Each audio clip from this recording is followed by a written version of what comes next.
Good evening. This is the regular meeting of the Laconia Conservation Commission on March 21st, 2018. It is 6:05. I'm Dean Anson. I'm Dick Christopher. Lisa Moran. Deb Williams. Evan Rathburn. Okay. Technician. We do? Okay. We'll do the Pledge of Allegiance. I pledge allegiance to the flag of the United States of America and to the republic for which it stands, one nation, under God, indivisible, with liberty and justice for all. Okay, we have a quorum. And let's review the last meeting's minutes, which are from February 13th, 2018.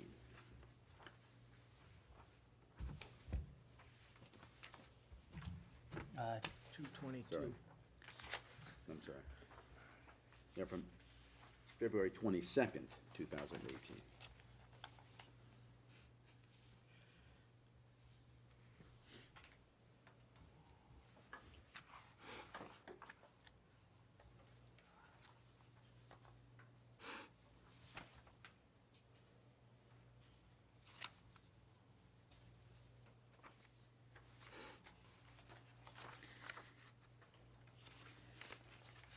Mr. Chair, I move we accept the minutes as presented, the minutes of February 22nd, 2018 as presented. I'll second that. Okay, any comments? I think the only comment I had is there's,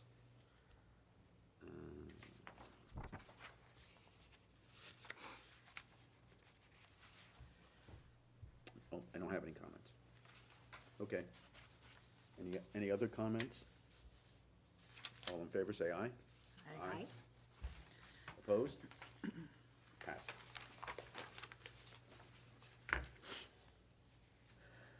Okay. Do we have any subcommittee reports? Mr. Chair, under, if I could ask that under old business, we add 2 items. One would be to discuss whether we would be submitting our comments on the wetlands rules by April 20th. We will be discussing that as a group and submitting the group comments. And the other would be a discussion on the Lakeshore Development Committee. They had a meeting recently. It's kind of old business. This is the former state school property. We've talked about it a couple of different times, but there was recently a meeting. Okay. Okay, we'll add those 2 items to old business. Thank you. But Could that go under the agriculture subcommittee? Sure can. We could Yep. Put the state school under the agriculture. okay, so the state school is under agriculture. Okay, do we have any additional information on the Lakeshore Development Project? Oh, okay, so we're doing, okay. Well, I didn't attend the complete meeting. I'm forgetting it was the first, was it last Monday I went? Maybe I The could- 12th, March 12th, they had a meeting. The beginning of the meeting conflicted with another meeting I had, so I didn't go until midway. But, so they really weren't talking about, they were more talking about what their goals are, to be bringing in jobs. It's jobs that they're looking, the reason to develop this is to bring in jobs. But what they were talking about was bringing in people from Massachusetts and Manchester. They want high-paying jobs.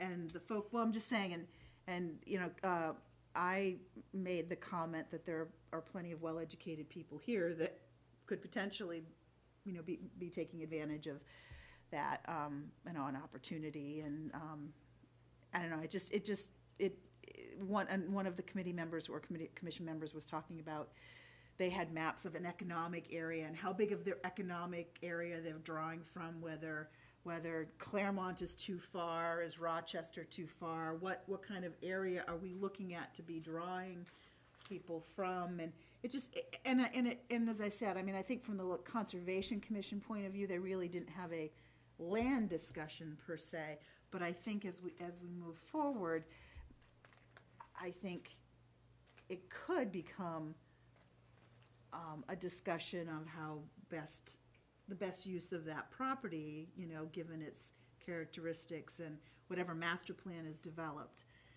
Maybe there are opportunities to utilize the property if, depending on what they're talking about. But I think it's important for people to be, at least this is my personal opinion, it's important for people to at least be on top of what their discussions are and the directions the discussions are going in, just so that we might not be surprised about something, you know.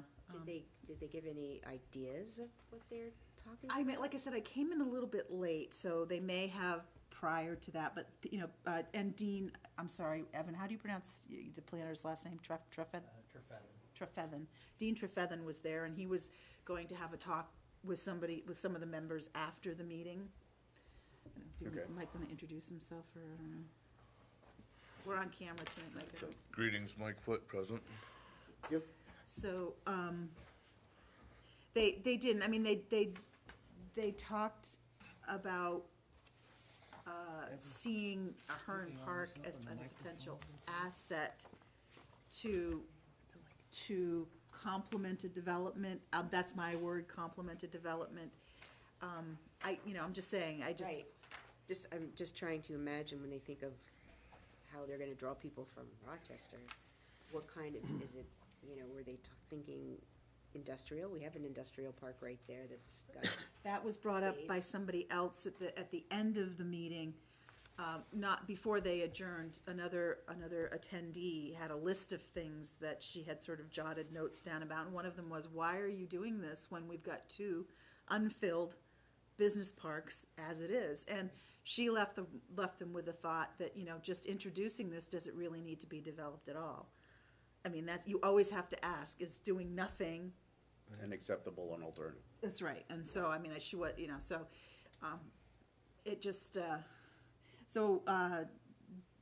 Representative Spanos is on this commission, so I would think if we had any discussion points, we might want to talk them over with him, as he is currently a sitting representative. I mean, I'm even thinking, you know, a high-end hotel. You know, I mean, I know that's been talked about. People from Rochester are gonna go and work at hotels in Portsmouth, that's, you know, Well- or someplace closer. And when I said, what about local people? And I was a little bit more, I said, well, what about us? Which kind of disgusted one of the people because they didn't say anything, they went, oh. So I think, because I think those discussions may have already happened when the land was first offered to Laconia and it was offered to, I'm thinking these things have probably already come up, but But that's yeah. a well, valid question. So, and what I think she was a representative from the company doing the planning. That she said, basically what she said was, well, we would need people to fill the jobs that would be services for the people we would be bringing. So immediately I'm thinking part-time, low pay, and they can't fill those jobs as it is. I don't think there are any industries in this region that are full of Lewis and positions. Saunders, I believe it was, in the paper just a couple weeks ago, they had an interview with some guy there, one of the VPs, I don't know what, but he was talking about they can't get qualified people there Yeah. in that And they have an industry. existing, right. So anyway, like I said, I don't really see this, I don't want to take up too much time in a Conservation Commission meeting about this, but I just think that, from my perspective, if I can be attending meetings, I will, but it's also something where, you know, just keeping our ear to the ground about the discussions they're having, and maybe something much more obvious will present itself as a Conservation Commission. Do you know when the next Topic. meeting is? I don't, I will find out. Who's the chairperson of the, I think, is Chris Shumway, Chris Shumway's on there, and I think he might be, but the other person that was there was it Bruce Cheney or Robert Cheney, the lawyer from Cheney, is it Cheney O'Neill? Cheney, yeah. Yeah. And Rusty McClare. was there, and George Hurt from Guilford, who's a former representative. And then these two people who I didn't recognize. Were which they of the on the company. commission? Yes, they are. Then Okay. on the telephone Rusty was. is? Yes, Rusty's on the commission. He's- And he was mentioning how there's a company, is it EFI or EMI or some? EFI, over in Meredith? In Meredith will be leaving because they feel they can't draw enough people to Meredith. It's too rural, and that was, they were discussing how young people want to be in Manchester. They want the active lifestyle, and so this company's leaving because, I'm just saying. And, but anyway, so that was, anyway, the crux of my interest in it is just to keep my ear to the ground to see. Did they have minutes of the meeting that we I could don't, get? I'm not, I think they probably do. Okay, as- all right, so if I called Spanos. I would call Representative Spanos and get information Okay. directly from him. All right. I don't feel I'll do that. qualified to say much except for what I witnessed. Okay, So thank you for letting me just present that. Thank you Okay, for bringing thanks. that to our attention. and you said Dean was there? Yes, he was The- sitting behind me, and I think he was going to have a discussion with the gentleman from the company doing the, Okay, I was gonna ask him to come here and share information with regard to, I understand that the master plan is now completed? Is that right, Evan?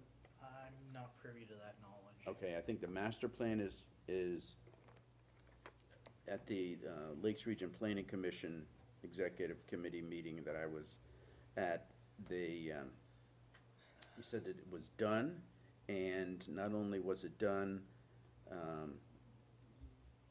anyway, so I would ask Dean to come and talk about that and to talk about the state school property and, give us an update and keep us in the loop of what's going on, and specifically with, what's the timing for meetings and where they're being held so that we can attend if we have time. So, Dean, I can ask him tomorrow if it is indeed completed. Like I said, I haven't been kept informed about that since I'm not the one, he's Mhm. the main one handling it, so he has Right. all the information, but I can't ask him what the status of it is. right. And then maybe if you could ask him if he can attend the next meeting, which is April 4th. Tell him we'll put him first on the agenda so that we don't hold him up with the rest of the meeting. Ask him if he can attend and talk about the master plan for the city and and talk about the state school project, so we are up to speed on that. Okay. Thanks, Lisa. Anything else? Agriculture, well, yeah, I could, agriculture, so, Stacy Perslow, who was with the, New Hampshire Farm to School in the sustainability at UNH, had sent out an email asking for communities to submit, I think it was selected communities, to submit an application to attend their Summer Institute, which is 3 days in June 25th through 27th. This is a second round of the Beacon pilot project they had done, which I think were the communities of Claremont and Colebrook and Rochester or Somersworth. And it was to have a discussion, it was more about, I think, sort of local foods was how she presented it, but on the big picture. And so and they wanted teams, and so I had a talk with Brenda Carey at Cooperative Extension, and one of the team members had to be from school, so I talked to Deb, and Deb had hooked me up, and anyway, through this kind of collaboration of people knowing people, we did get a team together.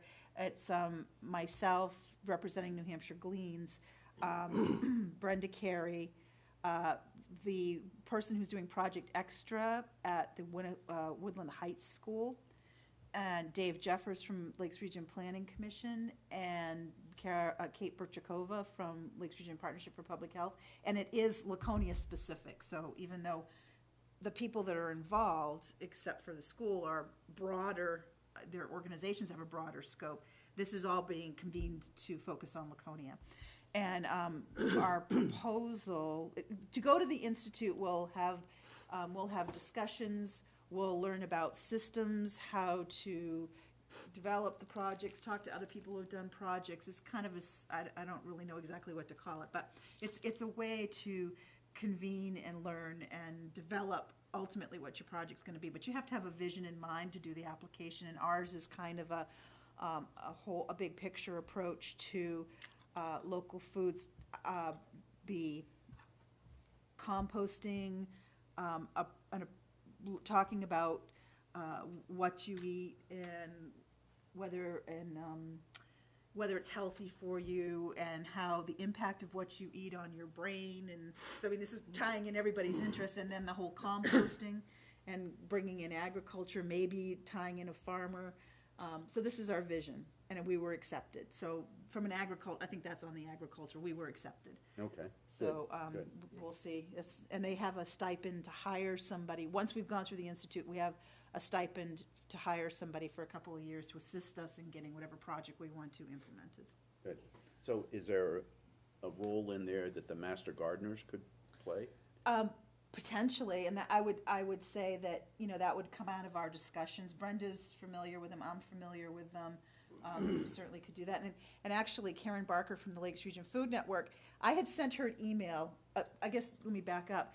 I also had been invited by Emily Sapak, who's a teacher at Elm Street School, to be part of their experts night. So I went Monday night. I was like, and because some of the teachers had recognized me, and I had like 4 teachers talk to me about composting, and I said, well, I don't know if your new facilities manager is going to be on board with compost bins outside. But we talked about worm bins, and then separate from that, I had sent email to Karen Barker, and she hadn't even read it yet, and she came in my office with a stack of information on composting, and she said, oh, I got worms, and I'm like, everybody's thinking all this at once. So Perfect. Yeah. Are you gonna be attending the Master Gardener meeting on Friday? I did not get an announcement. I It's think, 9 to 1 oh, where's this? at the county complex Oh, again. I apologize, I can't. I'm going to be at the Watershed Conference in Plymouth. I was gonna say you could bring this up if you wanted to. Well, maybe I'll email Amanda Gorgia. I'll be honest with you, I think Amanda's taken me off the list because of their new protocols, I believe. You have to be actively submitting hours and/or have gone through the training and paid for it recently. She's taken me off the list because, What training? I'll talk to you after. I just don't fit their protocols anymore. There's gonna be training on working with young people Oh, good. this Friday. That's why it's going till 1 o'clock. Bring your lunch, it was said. Well, thank you for letting me know, but I do have a conflict, so. I got one item on the agriculture Good. thing. I noticed in the paper after the town meeting in Gilmanton, Oh, they rejected the sludge, the outlawed sludge in Gilmanton. And prior to that, there was letters in the newspaper for the sludge by the farmers, against the sludge by other people. So I think that's good, but then you look on websites and they say, oh, sludge is fine and all that. And personally, I don't think so, because knowing where the source of it and what can be dumped in there. What is the situation in Laconia? Do we have anything specific, one way or the other, about that? About using sludge? Yeah, Not that I'm aware of, Yeah. but I'm aware of either. I'd have to go back and look. so through that the- means a farmer could use sludge, is that the idea? I think there are some statewide regulations that talk about buffer, like, setbacks, but. Well, yeah, but suppose they meet those regulations. Yeah, I don't, to be honest with you, it's not come up recently. For me. I think it's something that the city ought to be looking into at some point. Maybe we can start the ball rolling on it. I If we think that's, agree. I think that's a good idea. And I think it's a good idea for a couple of reasons. Number one, you don't want to put it on fields where the food is going to be consumed by humans. The second is, what's the impact, the potential impact on Load of groundwater lakes. The resources? watershed, yeah. I just wondered, can we, at some point, come to a consensus as a committee about, this is good or this is, we don't care? Can we, You know what, could you add, we'll add that to Dean's presentation? Compost? I I mean, using sludge from the wastewater treatment plant in Franklin? Biosolids. What? Biosolids, same thing. Biosolids. Anybody Well, there's know anything, do you know anything specific about it? Do you- It comes in different grades, and I was gonna suggest, I'm just saying, I would suggest having somebody like Charlie Hansen from, is it RMI? That's their business, is biosolids, and he's, I think, on the Conservation Commission in Center Harbor. I would invite him as a speaker, like, from the industry, and, because, yeah, it comes in different grades, and some grades, yeah, you don't want spreading around, and other grades are okay, and some people use it as a lawn fertilizer, you know. I know you're talking about agriculture, food and stuff, but I mean, the last time I really came across it, where they were talking about spreading biosolids in forestry applications, and I don't know, Mike, if you know more Yeah, about no, that, I but. hadn't. Yeah, so forestry applications, which, you know, so I would just encourage you maybe to get somebody like Charlie Hansen here, or Sheila. She used to be Conley, it's not her last name anymore. I can get names for you if you'd like. Okay, that would be All great if you could get names, and we Yep. can invite them to a,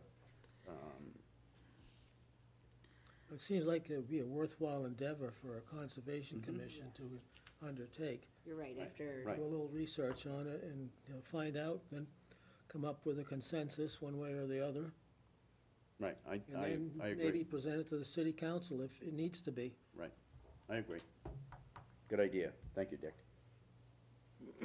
Okay, any other subcommittee reports? Okay, so let's move into old business. So we have the annual milfoil management issue with, and we have both Paugus Bay and Lake Winnisquam.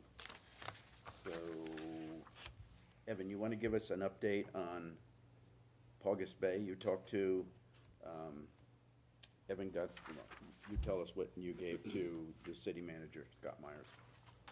I met with Scott Myers today, to go over what DES is going to be doing for milfoil treatment in Paugus Bay.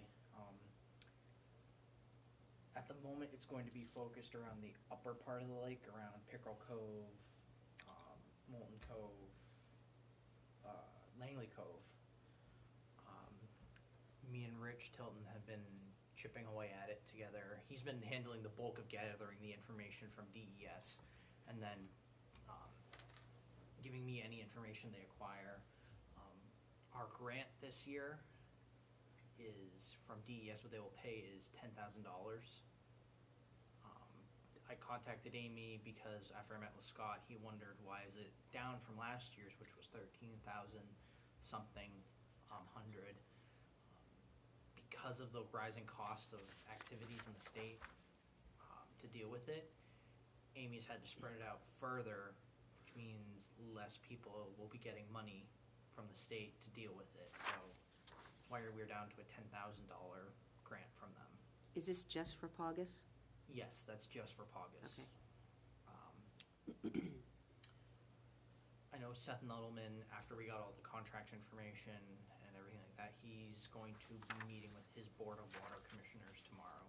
Good. And they're going, if they have any concerns or anything, he'll then send that to Scott and DES. Do they have a proposed timeframe? Yes, it was actually, I have it in my big book, it's upside down.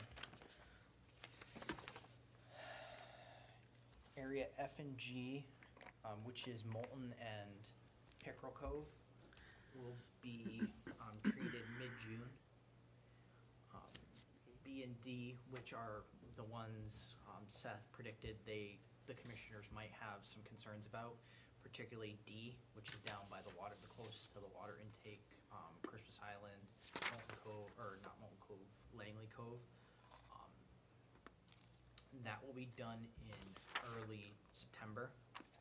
B is right area B is right outside of Pickerel Cove.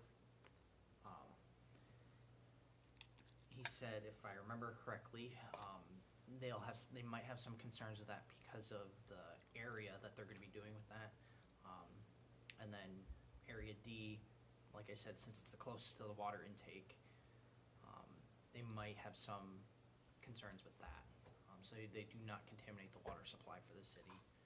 To prevent the situation that we had hypothetically thought of last fall, where the whole, if something becomes contaminated, the city only has 3 days worth of water.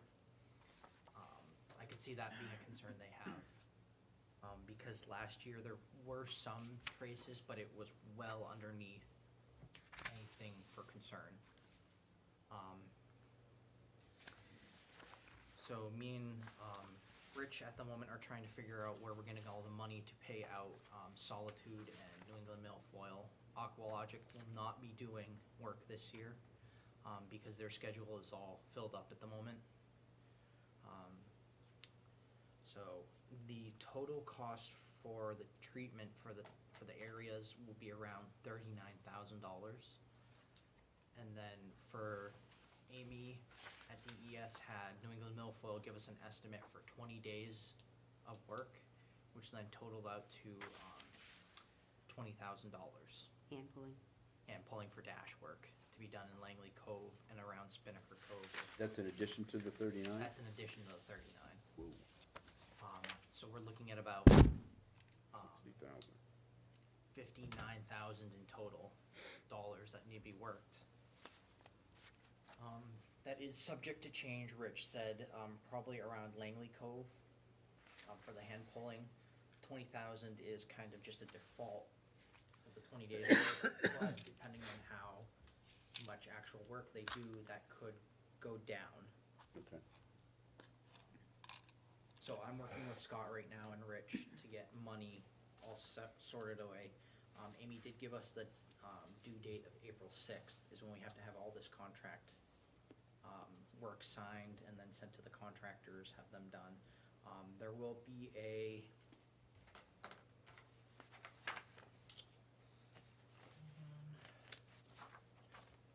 think it was for, here it is. Solitude for their work.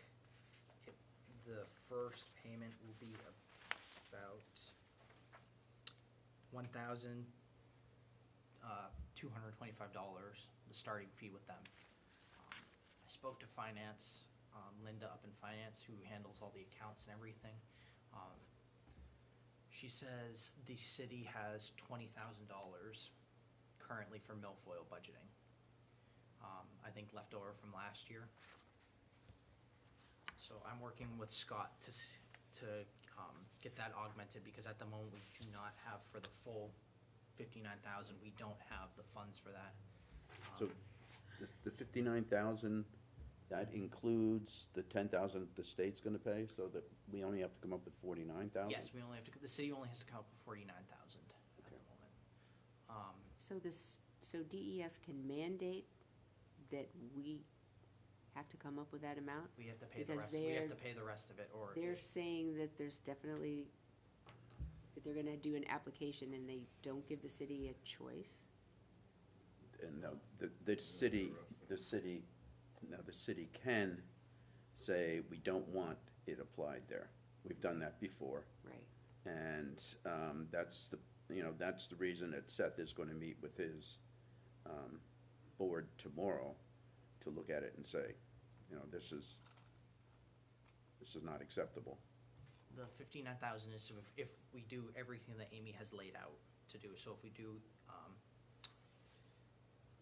F and G and B and D, and then all that dash work that gets done. But the dash work, I foresee it probably going down because we did that hand pulling in Langley Cove last fall. So it might, just instead of 20,000, it might be 8,000 or 6,000, depending on how much work they do. It also depends on when they do the hand pulling. If they do it at the end of the season after treatment, then there may not be much there. They didn't come close to 20 days last year, I don't No. think. No, and they said. I feel like they were there 1 or 2 weeks. Rich says if we get on this, they might be able to do some May, June pulling there instead, but if we don't, then it gets pushed off till October Right. because of what their schedule is. He says Holly, New England Milfoil, the person I've been in contact with, and he has been, she's getting together their schedule right now. Yeah, and the other thing that happened is not last year, I think it was a year before, at the end of the season, Aqualogic had time, and they had time, and they gave us a reduced rate if we would, hire them to keep their crew together and, work the rest of the season. So, Currently, at the moment, New England Milfoil's the only person right, who's responded back to bids. yeah, Aqualogic and, we didn't say who the other one was. They both have said, no, we cannot do it. We do not have any calendar time or space Okay. to do it. okay, So. all right. And okay, so the money we're talking about, the city's portion that we're talking about is coming out of the city council budget, not out of our budget, No, not the out of the 20,000, Conservation Commission. Linda, I double checked with her. I said that does come out of the city council's budget. She says, yes, 20,000 is their budget at the moment. Right. And so the So that 20,000, brings it down to 29,000. Right. so the 20,000 that's left over is from from last fiscal year. And this year, do they have money allocated in the budget? I don't think they've allocated yet. Okay. Nancy says everyone's kind of finishing up their budgeting stuff. Everyone's completed at the moment. Right. What I've been working with Scott, getting everything figured out with the money, is so that they know what to allocate out of Right. theirs. So that's what that's why me and Rich are trying to figure out if there's any private property owners like Spinnaker Cove, Resort on the Bay, if they're gonna be contributing money into it. Okay, And he's working on that right now. He contacted Suzanne. right, right. To get that all figured out. So Evan, Scott, if I remember right, Scott McPhee went with one of us to Spinnaker Cove to a meeting. And kind of gave them an update and just kind of let them know about the financial situation and asked if they'd be willing. I mean, at that point, they were like, we've done enough, but that was then, and this is now. So I'm just saying that I would just consider that might be an option, is to physically do a road trip to a couple of these places and take one of us with you. Yeah, sure. I think that if the water department is consistent, they will not allow herbicide treatment at Spinnaker Yacht Club. So Spinnaker Yacht Club has to be hand-pulled. Yep, that is the, Amy said in her email back to me, Seth and Rich, and, that Spinnaker Cove will be 100% hand-pulled. They will not put any Good. 2,4-D in that area. Okay, And they good. said Spinnaker Cove is a possibility for a candidate, so theirs might not get done, depending on Okay. how this all plays out. And the problem for Spinnaker Yacht Club is that it's in the area where they take their boats in and out, right? It's right by there. There's a ramp there, but that's not really, No, not the, I'm sorry, where they go in and out of their docking area. Yeah. That's where they have the problem. It's right, yeah. on the inside of it. I think it, When I ride with Scott, we ride in and there's a little test that the water department does right where Black Brook flows in there. But I've not been around on the inside of that. Yeah. Or not so I'm looking in the water, I'm looking, if I'm on the inside, I'm doing something else. so I think going to Spinnaker Yacht Club is a good idea. Yep. Because they could set up a separate contract, I think, with the Dash contractor and have them specifically do their That work. would take money off of, that would free up some of our money. Right, But depends on whether they wanna do it. And like Amy said, that is a possibility to do it there in the areas where there's, a chance for them, the propellers to get a hold of it and chop it up. She'd say if they did do pulling in that area, it would be in those areas, that have the, vulnerability of, chopping up and spreading everything. right. But as far as that's as far as Paugus Bay is right now. I just need to have for the grant information, Scott to sign it, the mayor to put, his signature on it, and then for Nancy to notarize it, which I'm gonna get to work on tomorrow. Okay, great, thanks. And no mention of O-Pee-Chee this year? No, nothing this year. Everything is, mostly in the top half of Paugus Bay towards Winnipesaukee. Okay. Okay, and so the work that's being done in Winnisquam is a separate contract that is with Winnisquam Watershed Network, and each of the municipalities that front the lake are making contributions.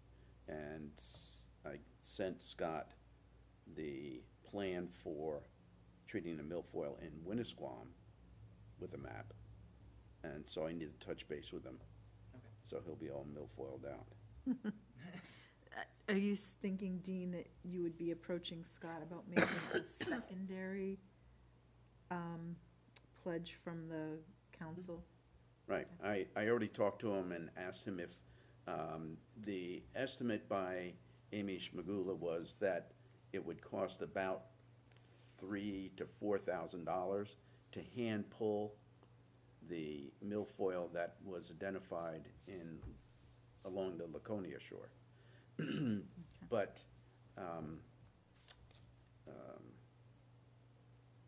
Winnisquam Watershed Network asked if we would contribute $10,000. And Scott said he would entertain that idea and would talk to the city council. So I need to touch base with him. I'll do that. Okay, good. Thank you, Evan.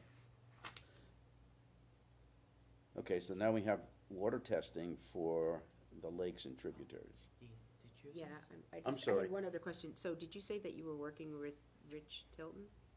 Yes. Okay, because he was since gonna come to our meeting. We actually do have him on I have him on the March 4th meeting, or Okay. not March 4th, April. April 4th. April 4th. Okay, Good. Good. I told him, come to the meeting, give us an update, or to give everyone kind of an update. so of he what's has going been working with you on on. Yes, this? he Oh, has good. been working with me. Okay, He's the good. one who got me the grant information to give to Nancy and Scott and the mayor. Amy's been funneling everything through him, and he's been forwarding it to me. So, Okay, that's good. I wasn't, because I just wasn't sure if he had started to become involved. I've been helping him since it's the first year he's been doing this, instead of Suzanne, so, hopefully we can get it back to the semi-autonomous or automatic. Everything just goes to him, he gets it sent out, and then, so how we had it with Suzanne. I'd like to get it to that point eventually, but I don't mind helping him at all with anything that he needs. Good. And I think it's good to have your input so that we know what's going on and, okay, good. Thank you. Okay, any more discussion on milfoil and Paugus or Winnisquam? Least favorite plant of the year. Ever.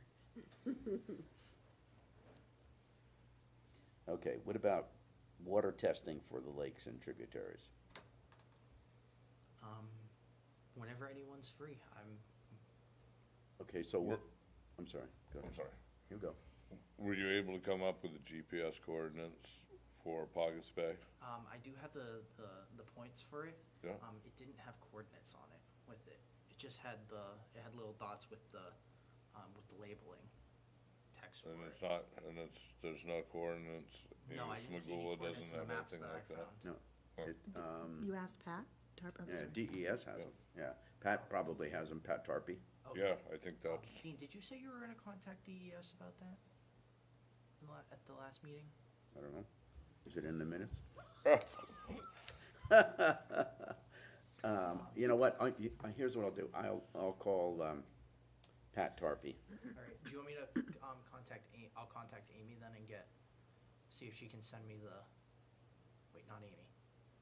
No, I'll call Pat to get the coordinates for the lake sampling in Paugus Bay. Okay. Yeah, okay, yeah. And I'll see, I think she has a tributary sample, coordinates too. Do you have them for Winnisquam, Dean? Do you have? I don't have them, I can get them from, Amy? no, I can get them from, Lisa Eggleston.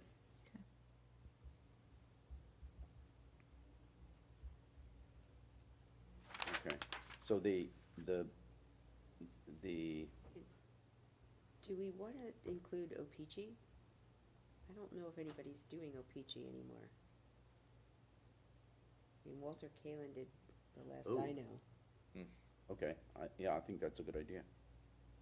Okay, Where in Opeachy? We're gonna need a spreadsheet. I like using Excel, I'm not gonna Okay. lie. 10 kids out Um, of my class who actually liked it. I think he did the northern end, you know, up near the country club where that stream comes out. I know he did deep water testing. right, You mean like right in Elm Street there where that inflow is? right, right. The Anthony Drive development Right. down Yeah. below there. The Beaver Creek. I know he did deep water testing, and I wanna say at least in 2 spots. Yeah, he had one, I did it with him a Did you? long time ago, Yeah. in his boat. I bailed, he drove. I was gonna say it was sinking, wasn't it? Oh, no. I bailed, he drove. It was a good time had by all. Okay, and I'll ask Pat for that too. Okay. Alright, yeah, just send those to me, Dean, and then I'll make a spreadsheet, so we can better keep track of it. Right. Cause yeah, the maps that I found, for water testing were left behind, or Scott had, he just had them, or it was just labeled with like TRL tributary _03, but it didn't have any, like, actual coordinates. The equipment, does that need to go down to DES and get calibrated and all? I think it should be in the same condition because we weren't able to do it last year, and Amanda had calibrated it before then. Okay. I haven't taken it out of the boxes since we did not use it. I was checking the DES website to see if they had a VRAPS training session or anything, because they usually do. Yeah. Last year, it wasn't until May, though, Wow. Okay. so there was no mention of it yet on their website, so we'll just keep an eye on that. I'll write a note to keep an eye out, because I'm usually on their website looking for something, at least once a day, so. Or if any of us talk to Amy, or, Yeah, so we need VRAP and VLAP. Oh, water testing? Dean, we found a bunch of waiters downstairs in the conference room. What kind of food do they serve? how many? Yeah. I think Frog it's like legs. 2 pairs of them. Oh, 2 pair, okay. 2 pairs of, When you say a bunch, I'm thinking 10. no, I meant we found a bunch of stuff that could be of use in the future for different things, but we did find 2 pairs of waiters, in case that would help with I feel like testing. Scott might have used waders once in a while. On the VRAPs. Also found bathing suits.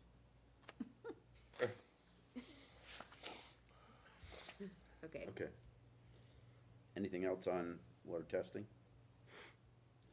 We have a couple months.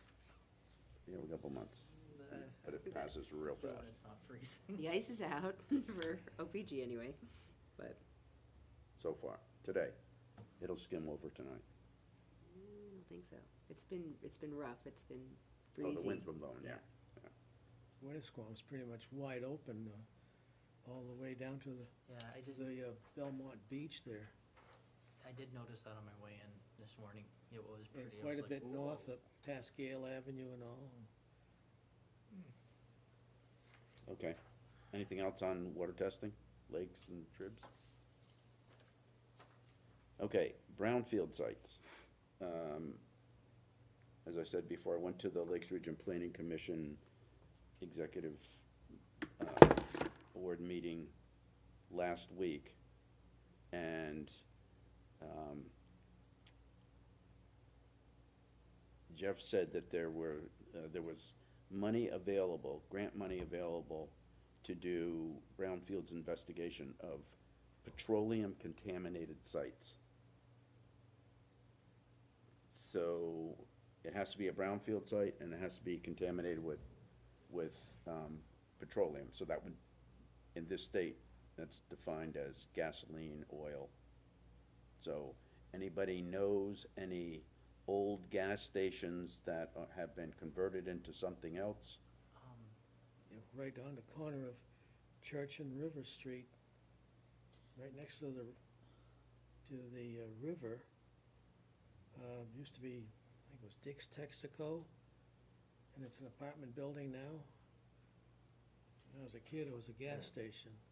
Okay, And so, then all up and down Union Avenue, where Canton's, all that whole area is, we used to call that Gasoline Alley.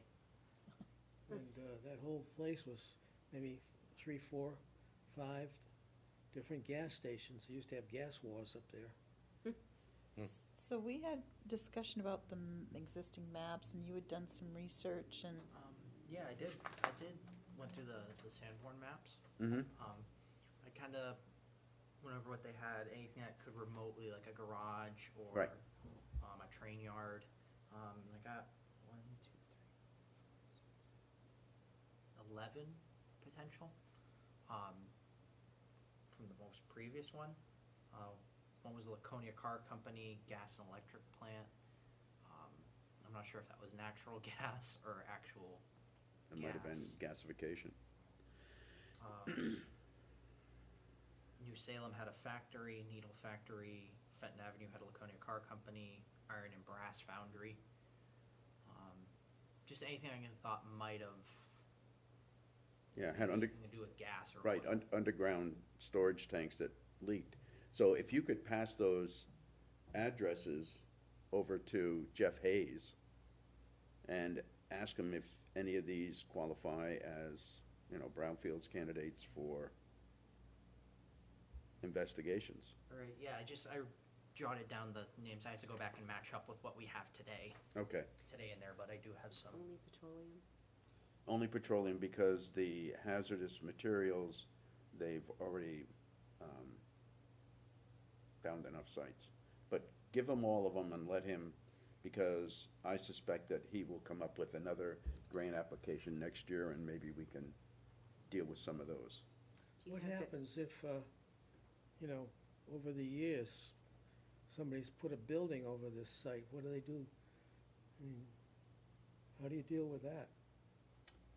There are a number of ways that you can do it.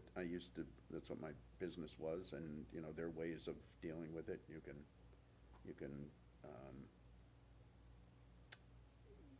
literally suck the air out of the ground, and when it goes past the soil that's contaminated, the material that volatilizes it, it'll suck it out. And you can use bioremediation, do it in place, in situ.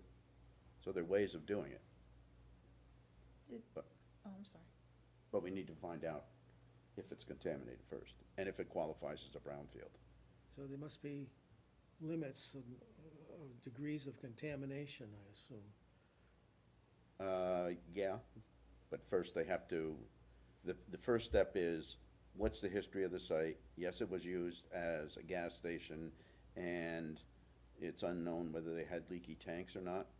And so they go through a paper chase first and see if it qualifies as a brownfield site. And if it does, then the next would be to go to a phase 2 where you actually collect samples of soil and water or air from this soil. Yeah, I'm thinking, like Canton's parking lot, on the riverside or the water side, there must have been at least 2 gas stations just in that parking lot area. Mm-hmm. Okay, So, that would be, 2 questions, Dean. So if it's in private ownership now, is that a voluntary participation by that private landowner? in order for it to be a brownfield site, the current owner could not have caused the contamination. In other words, well, that, aside from that, if they didn't want you anywhere near their property, could they refuse that and you Mhm, would not? yep. Okay. Yes. So then, follow-up question, across the river, where they had the new low, it's not low-income housing, but that's what we call it, River's unfortunately. Edge. River's Edge, thank you. Workforce house. Workforce housing, thank you. I knew it wasn't low-income housing, I just couldn't think No, of it the right. workforce, low income, same thing. Was part of that development follow-up monitoring and water testing at that site? Because they had sealed, they didn't remove everything, they had No. sealed some stuff in, and I didn't know if part of that was. Yeah, follow-up testing? No one ever contacted I me. know, I wasn't expecting you to know, I was just wondering. I don't know if they did follow-up sampling, but the state was involved in that, Well, so. I didn't know if it was stipulated that it had to be done, that's why I was asking the question, if that's something that needs to get on somebody's list. I to don't be know, but doing testing. maybe if you could, maybe you could check with the state, Yeah, sure. ask them. I think they'll probably do it by street address and maybe the name of the current occupant. For the River's Edge. Right.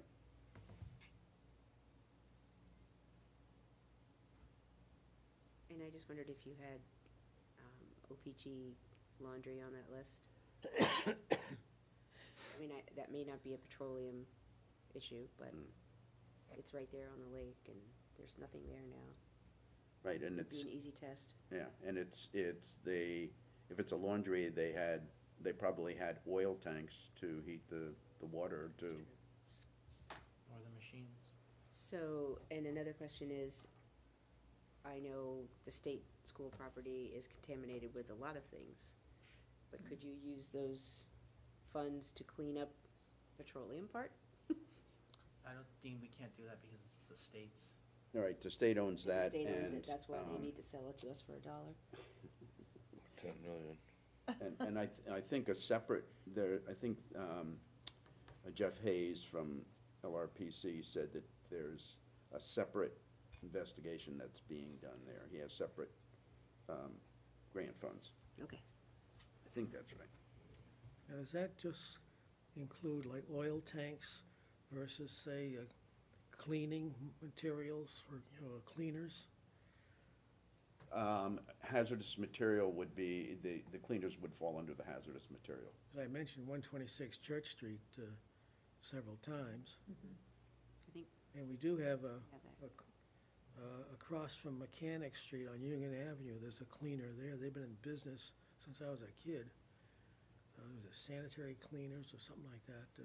But they're still in business, It's still so, in business, yeah. yeah, so it's not, and I talked to that lady, and she told me that the state had come and inspected her facility and done testing, and she was okay. There was another one on South Main Street, not too far from Dunkin' Donuts. There was a cleaner, Clevenson's Laundry and whatnot, and cleaning. Okay, so let's put those on the list, and, if they don't qualify for petroleum funds, because sometimes dry cleaners, instead of using PERC, they used Stoddard solvent, which is a petroleum-based material. So it might qualify. I think the more we can, That's But- why it's just finding stuff and seeing if it sticks. right, exactly. And I think, if you think of any more, I mean, you guys have lived here for a long time. I got some old photos on my computer, Laconia, way back when. I'll look through them. Okay, good. Yeah, we'll keep funneling them to LRPC, and then if they then at least they will have justification for getting another round of grants from the EPA to do brownfields investigations, so. Okay, anything else on brownfields? Lake Coast? We applied for the Lake Coast grant again for the OPG ramp. And I'm pretty confident that we'll get it. It's less than last year, but last year we did not use all the funds. So unfortunately, they don't roll over, but it's good money, so. Were they able to redisperse the money we didn't use to something else? Or- Yeah, they absorb it into their, So it's not wasted? no, it is not wasted, no. I mean, it's New Hampshire Lakes, it's giving the grant, so Oh, okay. they use it back for the musician. So, a little bit different in the qualifications this year. They, last year I worked as the point person to handle the lake hosts and all the paperwork. This year they're asking that we have co-point people, just to make it easier to spread the load, so Dean signed up with me again. But they also are requiring that we hire a data person, because this year, all of the boat forms and the surveys that are taken are going to be put electronically into their site, into their website. Instead of sending in the sheets and having them enter the data, we're gonna be entering the data. So, I put down minimum amount of time that somebody could be hired to do it. I don't have any trouble doing it myself. I've done that for years, so, I don't expect to hire somebody outside, Oh, good, good, good. so. But I think we hear back April 12th, right around there, as to whether we got the grant or not. Okay. Good. Anything else? Lake host? Not right now. Okay, so interns. So we talked about having interns to help with the water sampling and the Winnisquam Watershed Network needs interns also. And so between the two projects, sampling the water for Paugus and for Winnisquam, we probably almost need a single person, full-time. So Deb and I Or talked. two part-time. Deb and I talked about having possibly two part-time people. And if we could get, Deb said, you know some people? You know people? Well, I mean, there's one college student, but she lives on Bear Island in the summer, so I'm not sure how, if she did, Paugus or Winnipesaukee, that might be one thing. I don't know if she'd be available for Winnisquam. Okay, She hasn't committed to anything right now. But the other thing is, we're going to Plymouth State right, Friday. Right. Center for Oh, the yeah. Environment probably Yeah. has a couple, probably environmental planning students. Yep. well, Like what I was when I was in Right. college. right, Who might need some internship time, Right. Right. and I would, or environmental policy or science. and I went on their website and they have a contact person. And so I'm going to send her an email and tell her that we'll be up there on Friday and that, see us and we'll tell you what we're looking for. Because we have to, I don't believe that the tributaries for Winnisquam have been mapped. In fact, I know they haven't been mapped. That would be a good subject to test out the GPS on. And so we need to do that.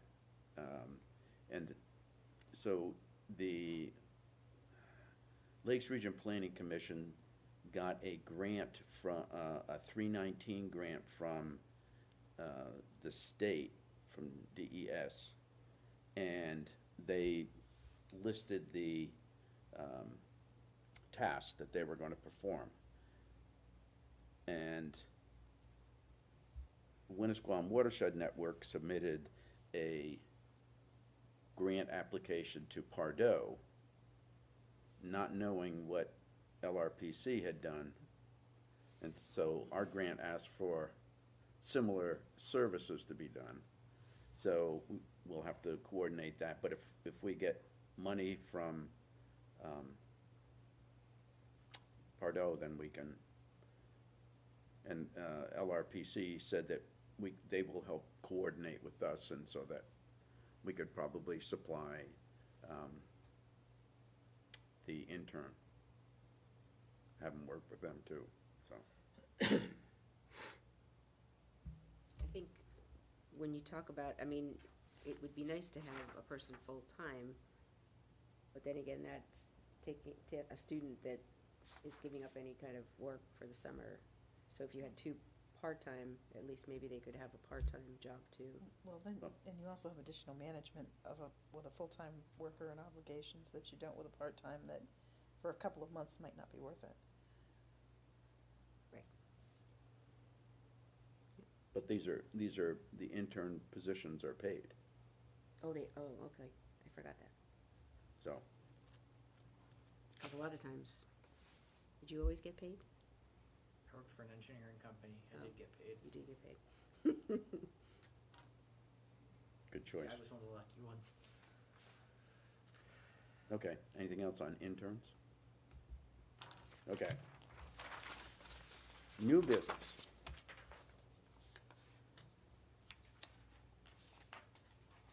Okay, so Black Brook, this is the Black Brooks geomorphological investigation report.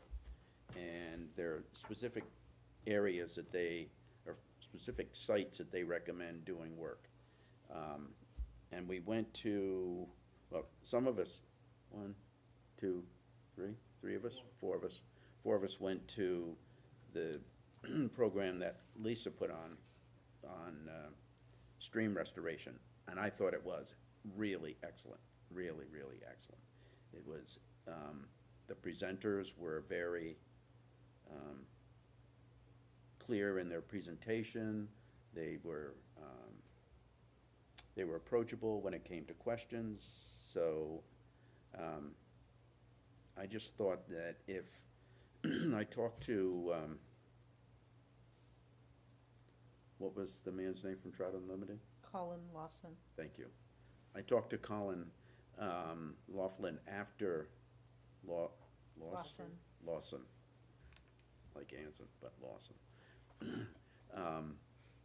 Afterward, and told him that we had this stream that we wanted to look at doing some woody debris and possibly doing woody debris and to create habitat and prevent erosion and flooding, and he said that he's totally available. So anyway, so that's the, you know, I don't know how many people have looked at this. It's, you know, it's a lot of information. Where do you find it to look at it? Isn't it on the website? Yes, it should be on the website. Which website are we talking about? Ours. Conservation Commission. I'll double check after the meeting that it's on there. If it's not, then I'll put it on. But Cause there's a whole, when you go in and you look at the document section of it, there's a whole, yeah, because when Yes. I think it is. when we were first revamping it, I went through all the important documents I thought were important, and I put them up there.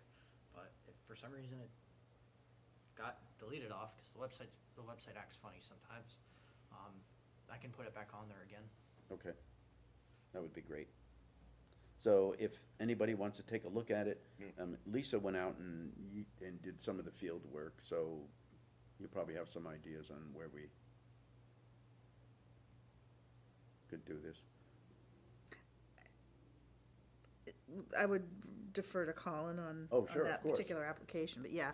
Well, plus, I think we're gonna have some changes once, Randy Shuey gets done with all his work for Irwin Marine. Yes, because they are going to be rerouting part of that upstream. Okay, so one of the things that we need to know is if Lori Summer put the money that the Gardens was supposed to pay as their wetland fee into, not into the ARM fund, but allocated it to Laconia. She told me several times she was gonna do that, but I don't know that, I checked the permit that the Gardens gave, it went into the ARM fund. okay, so I have to talk to Lori and get it out of the ARM fund.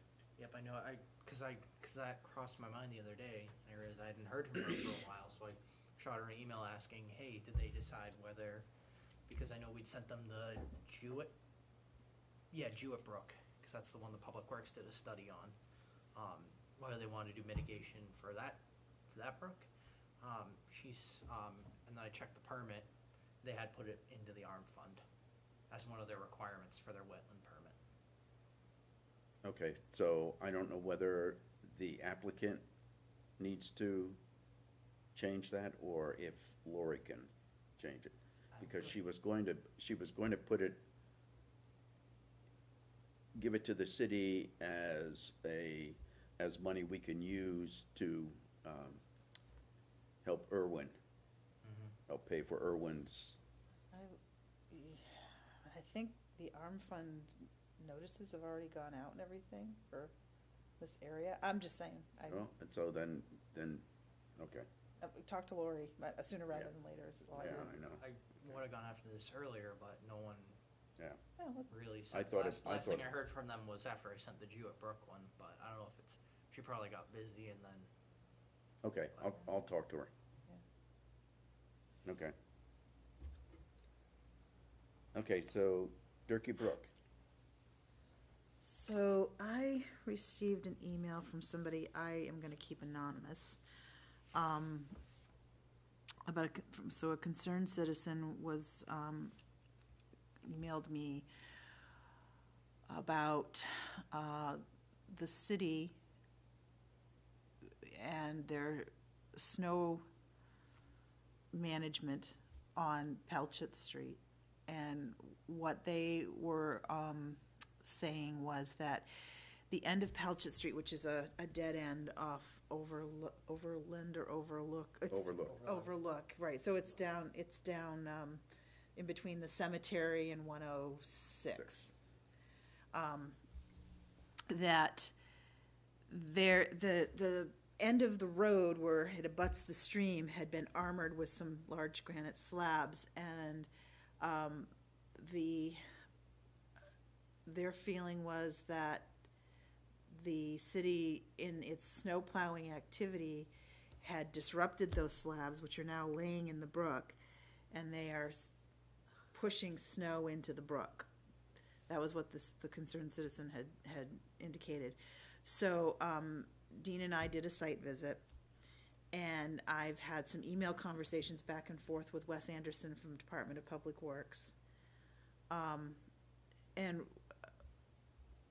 Mr. Anderson indicated that pushing snow, he had a talk with him. So pushing snow into the brook, if it is indeed being done, will stop, but removing snow from the end of these dead-end streets or cul-de-sacs, like physically removing the snow, is really one of their lowest priorities, unless there's some reason why it has to be a higher priority. And I do not believe we have come to an understanding or a further discussion about the granite slabs. So that I don't believe they're taking a position on that. They're just kind of not mentioning it in their return emails to me. So There's only a few things that could get them into a stream. Yeah, right. Don't look at me, I didn't do it. so anyway, I think that until the snow melts and we can really see what's going on with the stream bank under this, like right now, I don't know if there's any soil erosion there or not. I don't know what they're looking or potentially facing. This person felt that having the granite slabs in the stream would help to raise the water level at times of high flow, and it would, I'm just saying, so I don't know any of that. But we did get some positive movement from Mr. Anderson on saying, well, yeah, we don't have to push the snow into the brook. But anyway, I don't think it's over. I think it's gonna take some site visits once the snow's melted and seeing what's going on. And then Dean had mentioned, because of this, one of the things we observed and was confirmed by the person that had contacted me was that there is indeed litter in the stream, and so Dean was thinking maybe this is something we could do, a cleanup as we did in Jewett Brook in past years. And so I don't know if that's, you know, Deb, if your students would be involved, or what timing of the year we would need to do that, or just who we'd need to rally for that. It's just all kind of happened in the last week or so. How deep is the brook there? It looked like it could have been probably 3 feet deep at this, but I mean, it was a warm day and stuff. Right. It's probably not a very deep flow in a regular summer day, you know? But I here again, I don't know. I know Dean, I don't know much about it. I don't know what the flow rate is, but that, it flows into Winnisquam, so Yes. while we're doing, you know, mapping the stream, It- that tributary. It is very narrow there. I was noticing that upstream where the sun had warmed, there's some armaments. I mean, people have, Right. it's not all natural bank that's been incised. There's some armaments there, and it's fairly narrow in this section right up against the cemetery. And the cemetery does dump stuff over the edge, although the feeling was People on that, Lincoln Street have Mhm. dump stuff, right, as I recall. I think that- Lawn clippings and that's stuff. Union. We're talking about Sacred Heart. Oh, okay. Oh. Oh, They did, but the feeling was that it was not reaching the stream and causing plugs of debris. Right. It's just unsightly. You know, kind of uphill. But anyway, so just kind of furthering our adopting of the urban streams we have, and this came up, and we did have a contact with the land there and this concerned citizen, and so. I think one of his main concerns is the potential for erosion.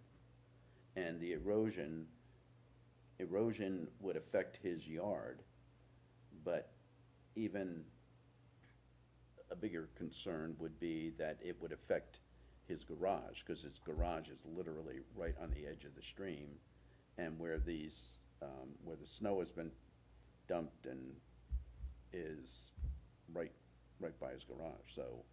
Well, this is where there was, I think we've got fingers pointing two ways. Well, I think that his concern is that his garage could be affected Right. and his yard could be affected, but, Well, many yards. I think Yeah, it's I think not, that's right. it's not just one person. I think this flooding, but here again, this is something Luke Powell was facing every year. He had landowners that were talking about erosion and what's the city gonna do about it? And right, they really can't on private property. right. But I think right there at the end of a dead-end street, where it butts their street, they can do something. Right. And I think as the Conservation Commission, and maybe in partnership with an organization such as I work for, or another organization, outreach again about just what to do when you live along a stream, and buffers, and, you know, Plantings and, yeah, it's not what people wanna do, cause they wanna sit in their lawn chairs right on the bank and all that, but I wanna see mean, the grass cut right down to the water's edge. some of them do, some of them are okay with leaving it, but I'm just saying, I think it's that kind of repeated message that is just, You can have an aesthetically pleasing yard and still plant. But I know, it is, as many of us know, though, we have the kids out here, and they like to go play by the stream and all this other stuff, and it's fine, I understand it, because I grew up on a stream, I grew up on Black Brook and Guilford, and my father would hang that lawnmower over the edge, you know, because those long, didn't know. well, the long grass was unsightly, so I'm just saying, I get it, I know where they're coming from, but I'm just saying, so, to that end, still, at some point, I've got the draft of a newsletter, and I can send, we can make use of that this year. So, I didn't need to shout too loud, sorry. I think it would be a great cleanup project anyway. Mm-hmm. Yeah. it would also, like Lisa said, it would double as a good way to educate people on. We haven't done a big stream cleanup in a while, No. so that would be Yeah. good. Okay, anything else on Durkey Brook? Not unless you have something to add. I don't have anything else. Okay, garbage recycling. So this topic made it to the agenda for a couple of reasons. One, it started out that Deb noticed that in recycling her recyclables, that there was plastic bags full of stuff in Every the si- dumpster. Every day, every time, yep. Uh-oh. I didn't do it. I actually, this can wait till you're done speaking, Dean. Okay, and so, so we talked about, well, okay, maybe what we need to do is communicate with the public, telling them what is and is not acceptable for recycling. Like, if you put garbage bags full of recyclables in the dumpsters, they just dispose of the whole Right. dumpster as municipal waste. We had talked about doing garbage hosts. Remember that with the school? But it also, I mean, it has been in the paper many times. Mhm. Yeah. What's I don't see acceptable it. and what is not acceptable. Right. It's printed there on the recycle bin, what you can and cannot put in there. Right. And then, Every store has a place where you walk in and take your plastic bags. right, right. Supermarket. So, and then I had a conversation with a selectman from Northfield who told me that the tipping fee for municipal waste was $68 a ton. That's what Northfield was paying. The tipping fee for recycled material was $100 a ton. So there's not a financial incentive to recycle, because it costs more to get rid of it than if you put it in a regular garbage. And that's apparently due to the fact that the international markets for certain materials have, I was gonna say dried up, probably not the right term, but have disappeared. And then I was talking to a man who lives in Guilford, who used to work for DPW in Guilford, and he said that they were going to change from putting all the recyclables together to doing source separation again, because some plastics have value. Glass apparently is not very valuable, and cardboard is valuable. So the issue is, if we're gonna go to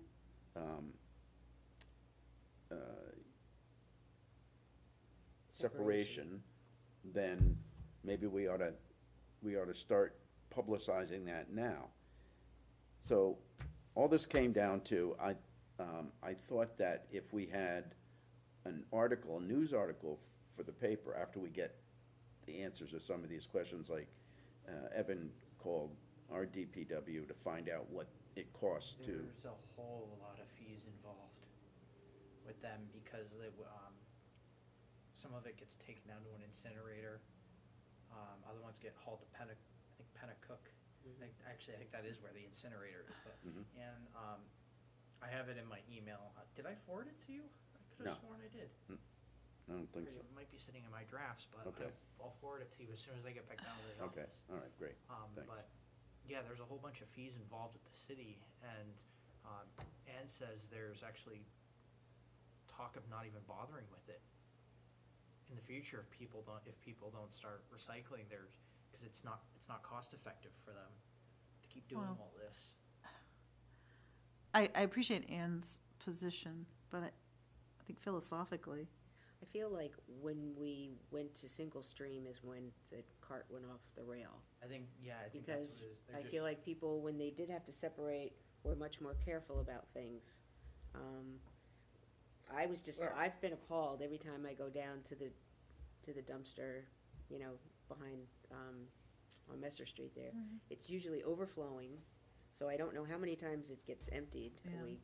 It's usually overflowing, and there's garbage in there. People are just putting their garbage in there.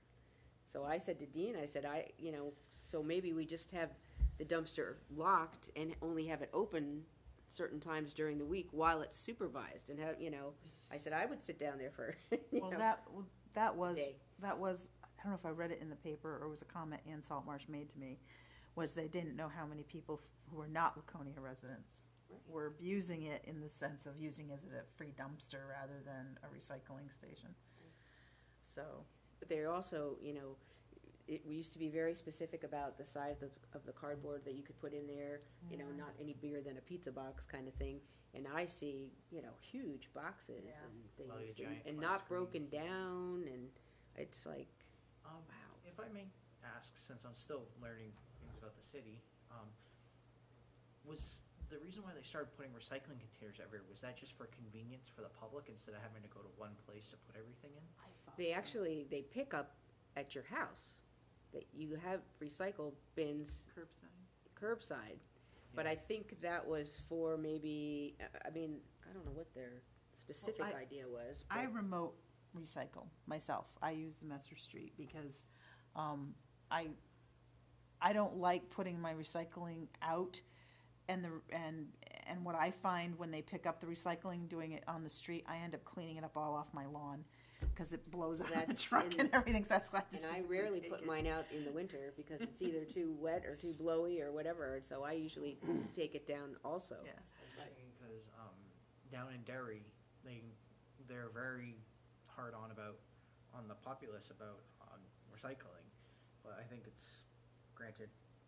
Well, they- Derry's smaller than us, but When they first, or not when they first started, but since they went to the single stream, I think that, they at first mandated that they will not pick up your garbage unless you have recycles out with it. and But then they went to every other week, so then that made it hard for people to remember which week is the recycle. I know the attendant thing does work because Derry at their transfer station, they have one for household trash, and everything else is sorted. Right. But they don't have cameras or anything like that. They have a DPW employee sitting there watching everybody while they do it. Yeah. Do you think that the DPW and Ann might entertain the idea of having, like, the Conservation Commission having a recycling subcommittee? And talking with them, I'm just saying, because we've had several ideas, and you guys are just coming up with another idea, and maybe having the Conservation Commission have a reason to go down there and talk to them Sure. about it, rather than showing Sure. up going, geez, Ann, we've had this great idea.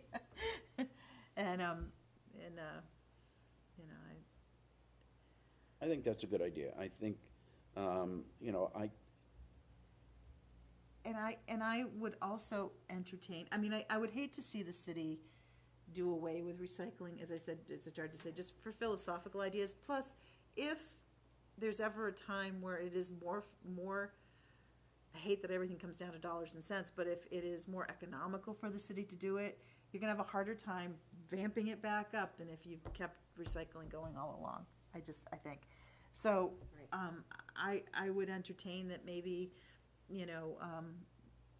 we talked about garbage hosts using the kids as something, but this kind of thing where you have like once a month or something, and you could rotate where we have somebody at the recycling station. And the rest of the time it's locked.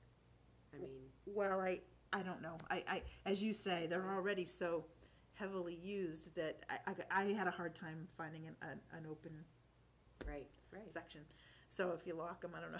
But maybe, Right. maybe we, get together with Guilford and, find out what they're doing or what They they're don't. thinking of doing. they're in the process of going to, Sorted.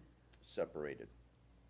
They're setting it up, it's beyond the planning stage. They're in the process of, I think, building it. Do they still use Kimball Road? Is that where everything is? I don't know, She's I don't saying, know. okay. but I think that, I think having a subcommittee, a recycling subcommittee is a good idea. I think that,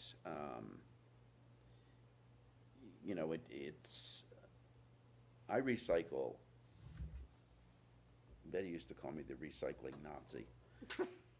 Between recycling and composting, I put my garbage out less than once a month. Well, and Marnie Marnie has says the established same, that, yep. Yeah. So it's, and if, there is a lot of time when I take my recycling up to the transfer station, because I go right by it several times a day. And when you go in there, you know, he specifically asked me, what do you have today? And I say recycling, he said, okay. The way, so you talk about Laconia's transfer station, that's how Derry does theirs. They have a guy sitting at a booth in the front, says, do you have construction materials? They send you to the scale. If you They don't- don't, they send you up to a transfer station. Yeah, An employee watches you. this goes, But- everybody goes over the scale with this. But I don't think anybody watches you in Laconia.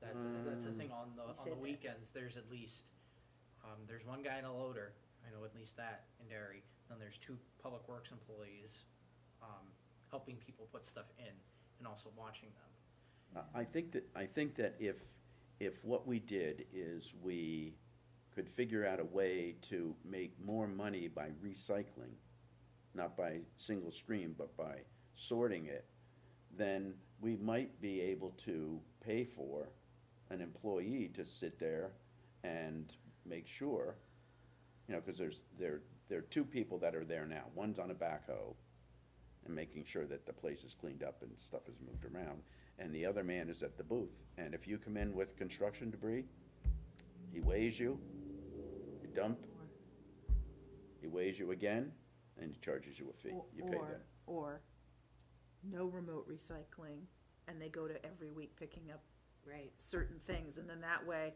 there's no new employees, but we're limiting the number of stuff that you put in your recycle bin, and, it's like aluminum cans and cardboard, those are the only 2 things we're gonna accept, if that's what happens to be money Well, and makers. when they used to do plastic. curbside and it was separated, if yours wasn't separated correctly, they wouldn't take it. Right. So, Having been a recycler for a long time and a composter, it was disheartening to separate at your house, you got everything separated, cleaned, laid out, put it out there, and the garbage truck came by and it all goes right into the truck together, and you're like, okay, whatever. So in that it's a single stream, it's just as easy, to recycle, it all goes out, but it's this recognition, and I know I've seen it in the newspaper, I know I've read articles on it, and some people just don't get it with the plastic bags. I would, before I forget my thought, if I could jump, I think they also have an issue up at the transfer station with the recycling of grass clippings and leaves and the invasive species. And because, so I don't know if we want to talk to Waste Management, or who's got our contract now for, is it Waste Management? It is Casella. Waste Casella, Management. right. Casella and Waste Management. Okay. Yeah. About labeling, and if that's, red bags, remember? yeah, we did talk about that. No, we did, and I'm just saying, I think that is just something I didn't wanna lose sight of if we want to address it. Sure. So all the compostable material goes to, Pedal pushers. Yeah, in there. but the problem is at the waste, the transfer station, people are unloading, Right. bittersweet. right, and all this other stuff too, and the guy is just like, he's not, yeah.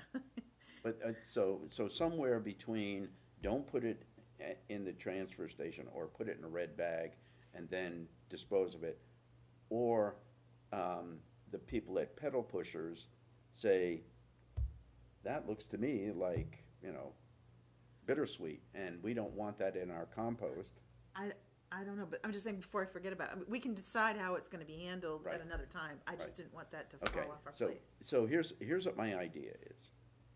My idea is, on the city website, if you go to, DPW, I think that's where the article was, it specifically tells you right there, it's well-written, it says, this is what you should recycle, these are not recycled, don't put plastic bags in. So, you know, it's well-written, and I thought that if, I don't know who I would have to talk to get permission to reprint that article in the paper, along with, this is how much it costs to get rid of municipal garbage, this is how much it costs for recyclables, a single stream, and if we break the single stream down into source separation, this is what, you know, this is what would have value. I can call Ann or email Ann and see if she'll let us use that article. Okay. I don't see why not. Well, She's, you still gotta mean, there- get the There's a lot, big guys, Casella and Waste Management to go along with this, because they're just gonna pick up everything and dump it in one truck, just the same. I don't know if they do that, they don't do that in my neighborhood.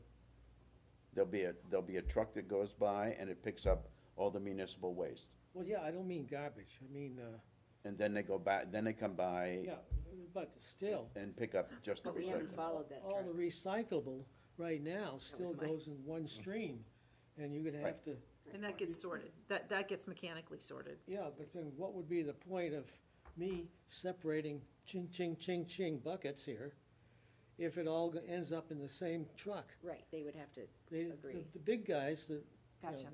would have to retool the whole operation. There's, where did I live? I think it was in Connecticut. And the trucks would come along and they would have different, openings. And they would pick up, you know, they would put the bottles in one, they'd put the cans in another, put the paper in a third, and then, so they did it when they were picking up the garbage, when they were picking up the recyclables. They're not doing it now, my kid's in Vernon. No, they're not doing now. He's got one big bin like this, everything goes right in it. I feel like that would also cut down on costs for them too, if you had the guy sort it right at the truck. Instead of having to cart it back and then have all that machinery do it.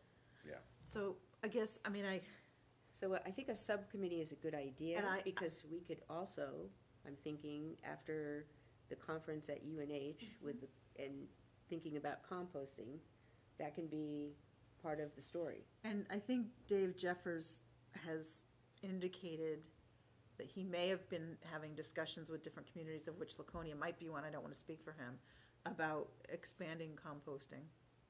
So, I don't know that that's true, but I had a conversation with him and he didn't say, no, I'm not doing that.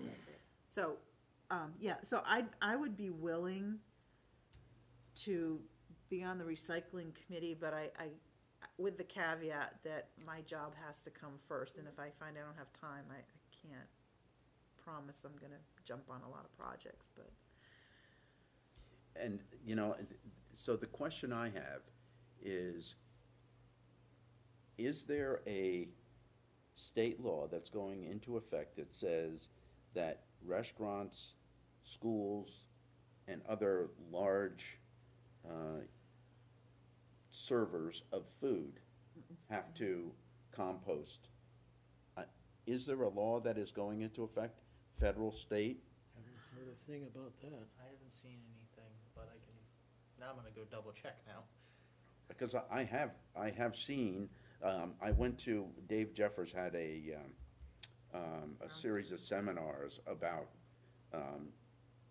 garbage. And one of them was on composting, and it was a man who came and has a compost school in Maine. And they have units that are not very big, that are used by schools, and they put all their food in there, food and paper, and it composes in a short period of time because it raises the temperature, and it has the right bacteria in there. And then they use that material, the schools use that material on their grounds, on their gardens. It's great. So, I'm sure that the school budget has a couple of extra dollars in it to, Well, but that's, But they're always looking for after-school programs, and, you know, this is the kind of thing that could fit right into it. You know, a What? composting Oh, yeah. club. And if you're talking about an industrial site, I mean, I do believe there are funds out there that would not be local funds Mm-hmm. to set up something like that, like a industrial sized composting bin, you know, in the school. I don't think you would necessarily have to look to the local school district to install that, I'm thinking. Well, okay, so I work at the middle school for lunch a couple of days a week. And I told, oh, I'll tell that story. We're later. not talking about students, we're talking about what No, comes no. out of the No, kitchen. but- Yeah, But also. No, recycling. I'm talking about the students. well, let's go to the Summer Institute and we'll come back and let you know what we come up with. Okay, great, good, that's a good way to, Because we could do a better job of recycling at the schools. yes. And also at the workforce housing, I know a lot of those places don't necessarily have recycling bins. So so if Very we've, interesting. if we've set up, if we have, I don't think we have to vote to have a recycling subcommittee. But if, Maybe it's gonna be all of us. well, it could be, Yeah, but, it could be a. so Idea I of the guess, whole. Right. Evan, I guess we should, let Ann know, or Wes. Yeah, I have it down to call Ann and tell her that we want to set up a And subcommittee. so we should have a meeting pretty soon. And that, you know, we would want to meet with whoever it is at DPW that does the recycling, and is in Ann. charge of It recycling. is Ann. And It is in charge Ann, of all trash Well- and recycling. Every time I call her, she's like, now what? poor thing, yeah. She's I overwhelmed. don't want to tell you that I lived in my house a year before I found out that I had garbage pickup. Anyway, okay, so, okay, anything else with regard to recycling we need to talk about now? But no, Okay, so do we have any other business that we need to talk about? Wetlands rules. What? Discussion. Okay, So your discussion about submission of the comments. Yeah, just when are we going to, how are we gonna go about submitting comments? Are we gonna do it as the Laconia Conservation Commission, or are we just, the wetlands rules? For the wetland rule. Because it's- Remember they're she doing wanted it to on add the that? 20th. She added that. okay, Do you want, so, do you want me to, do you wanna send them to me and then I can put them together in like a packet for DES and say, I'm submitting this on behalf of the Laconia Conservation Commission? Whatever you guys wanna do. sure, we could do that. And I If, can if just everybody, just put your name on each section so they know Right. who's coming Right. from what. and then what we can do is agree, we can either review them, or we can agree just to send them as they are. And I can't remember if I said I was gonna send it or if I didn't. I mean, the comments that Barbara Richter from the New Hampshire Association of Conservation Commissions had that were red flags for her, I'll send those out again, just in Okay, case they're that red would be flags for you. great. They don't have to be red flags for you, Right. but those are what she was thinking. Right, okay, that would be great. Was that on their website? I believe it I think is. it was. Okay. Excuse me, I have a question, Mr. Chairman. The non-public session minutes, do we vote those? We're gonna do them, we're gonna do them at either we're gonna do them at the beginning of the meeting, or we're gonna do them at the end of the meeting, so that we don't have to interrupt the rest of the meeting, because if we did it now, and we had people here from the public, they would have to leave, then they would have to come back, so Evan's suggestion was that we do it at the beginning After or the end. Consulted with the city clerk and Nancy Brown about how to go about that. Okay, so we're gonna, so when are the, rules? They're due April 20th, Okay, but we probably should get them to Evan before then. right, So we don't give them a heart attack. Just send them So- to me and I'll put them together in a little packet with a cover letter and Right. send it off. okay, great, okay. All right, any other new business, other business? Just, I noticed I was driving down here today that from the, conservation area on 106, just before Industrial Park Drive there, Tardif? yeah. And they're starting, removal of those trees Yes. down there, and when you look at what's marked all the way down the street and it comes right down in, there's going to be a sea change in some of the trees out there along that way. The overhead lines, you mean? They're cut. It's not just, so yeah, it could be relative to the lines, but, and the age of the trees at, some Talking point. about that big row of pines along there? And now, Yep. look, when you drive down, when you're driving down in, look what's marked all the way Well, down. if the white ribbon is just trim and the red ribbon is take. And they've already been working through there considerably. Oh, They've done a lot of work through there already. Right. But if they take those pines, it's gonna open up that whole area into the High Line and beyond. So I think Pines- they're trying pines to are leave a now. screen. Who's taking them down? It'll be Asplin, What is it, for the is public it ser- state? Yeah. Eversource. Service, yeah, for- yeah. They're trimming the whole city. You should see how they trim my neighbor's tree. They've got a burr up their buns now because of no northern pass. Wow, look at you. Oh, what they did is, my service comes, there's a corner like that, and my service goes straight ahead, one pole, and, neighbor must have given them permission to trim. They took a couple branches right down to the base, and that was fine, but they got another one that goes up like this, and about 10 feet out, and they just left Jesus, this part. It's a sculpture. no, It's pretty much. I was over on, I'm not sure, it's over by Shore Drive. I noticed there's an interesting cut on a tree. It's 3/4 of the tree's still there, but where the line runs through the tree, they just took a square out. Oh, my other neighbor on the It was corner, an interesting cut. on the corner of Holman and Kensington, he's got two, I guess they're blue spruce, that they're pretty tall, but one side has got greenery, the other side is Shade. nothing. That's the one I was talking about. Yeah, Yeah. Crazy. two of them like that.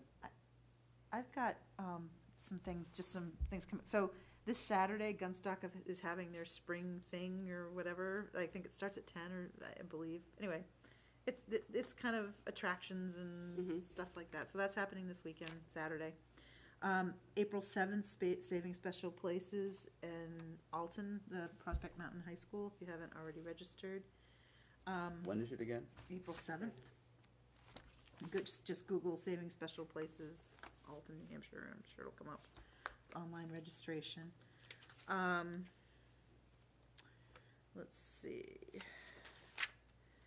I don't think I need to tell you about that. On May 19th, I am giving my annual talk to the Girl Scouts at the transfer station. Nice. But Anne has a different focus this year. It's not pollinators. She wants to have the girls build either container gardens or a raised bed garden out of recycled materials, anyway. So what time is that? I didn't write a time down. I will let you know. I think Ann invited me, it's something for Earth Day, right? Yes, it's for Earth Day. And Yeah, yes, she- Scott she always did invited that. it. Yep, she Yeah. invited me to May it. 19th? May 19th. Yeah, I May think 19th. she Isn't Earth Day the 22nd of Well, April? We're so north, we're so north. The other thing is, I don't know if there was other stuff going on in April that made it difficult. I'm not sure. But yeah. I think it was because of just the weather or Oh, something. okay. Huh. 'Cause it's been so Yeah. temperamental. So, yeah, so that could be a fun thing. May 21st, the Belknap County Conservation District from 9:30 to 1:30, and I apologize, it's a work day, but, so we're going to be doing a web soil, it's from 9:30 to 1:30, a web soil survey, training how to access web soil survey online, and then the other half of it is going to be the aquatic resource mapping that they talked about at our, at the workshop At the this screen? Wednesday. Yeah, so in other words, do you want to explain what that is, Dean, rather than hear me No, talk? go ahead, go ahead. So, if I understand it right from the presentation, the culvert assessment information, as well as some other overlays from other state entities like Fish and Game, are all put into this aquatic resource mapper. And if you are looking for priority streams to do work on, you can go into this aquatic resource mapper and highlight your area, and it will tell you whether it's already listed as a priority area, and give you, yeah, it gives you a lot of information, and they haven't put all the layers yet. That's gonna happen in the next couple weeks. But she said the US Geological Survey through DES are going to be doing several all-day training sessions on this at some soon. I'm just offering this little sliver on the 21st of May in the morning for somebody to get like an introduction or a refresher on web soil survey for an hour and a half, and then this aquatic resource mapper for an hour and a half. So, and it's gonna be free. Okay, so, since we have a number of things here, can you put them on the Conservation Commission website, and could you send out emails to people, to us? I will send it all to Evan and let him, Yeah. because I can't Sure, do that's it fine. directly. I can put it on the website, and I can also put it on the Facebook too. Okay, great, Okay. great. Do You you, get to track how many visits you get and stuff like that, how, It'll usually Big tell me deal is what that. my reach is for when I post a thing, but Facebook has this annoying feature now where unless we pony up $30, it'll only reach like 5 people. Oh, you boost it, you have to Yeah, you boost have it. to boost it to Got reach it it. So if out. I wanna reach the whole city, we have to start paying. Yeah, well, $30 a year? Someday, No. no, I won't say no, it. it's Um, per event, I think. New Hampshire Lakes Congress, which is their annual big Oh, right. conference, is June 1st. Okay. yeah, if you guys just have like calendars or anything that you have things written down, just send me all Yeah. the list of everything Okay. and I'll Right. put it on the website. I can actually add a calendar widget to our page.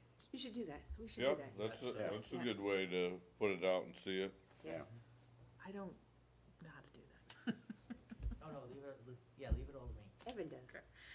Okay. Okay, so anything else?